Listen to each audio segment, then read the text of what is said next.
जर का मी तुम्हाला सांगितलं आजपासून तुमच्या फोनची सिक्युरिटी गव्हर्नमेंट घेणार आहेत तर हो, बरोबर ऐकलं. तर तुम्ही काही दिवसापासून यूट्यूब, इंस्टाग्राम इथे सेन्सरसाठी या ॲपबद्दल नक्कीच ऐकलं असेल. तर हे ॲप नक्की काय आहे? गव्हर्नमेंटने एक सर्क्युलर काढली.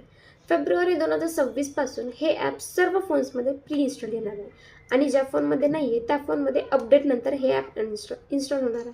आणि तुम्ही हे पण ऐकलं असेल की हे ॲप अनइन्स्टॉल करू शकत नाही. तर असं नाही आहे. हे एक ऑफिशियल स्टेटमेंट आहे की तुम्ही हे ॲप अनइन्स्टॉल करू शकता. हो. तर या ॲपचे फायदे काय? तुमच्या फोनच्या सिक्युरिटीसाठी तुमचा फोन जर चोरीला गेला असेल, तुमचा फोन हरवला असेल किंवा तुम्हाला तुमचा फोन ट्रॅक करायचा असेल, तर यासाठी तुम्ही हे ॲप यूज करू शकता. आता काही लोक बोलत आहेत की ह्या ॲपचा यूज करून गव्हर्नमेंट आपला पर्सनल डेटा मिसयूज करते. पण बघा, आपण थर्ड पार्टी ॲप खूप सारे यूज करतो, त्याच्यावर आपण विश्वास ठेवतो. तर या गव्हर्नमेंटच्या सिक्युरिटीसाठीच्या ॲपवरती का नाही विश्वास ठेवू शकत? मला कमेंटमध्ये सांगा की तुम्ही हे ॲप यूज करणार की नाही.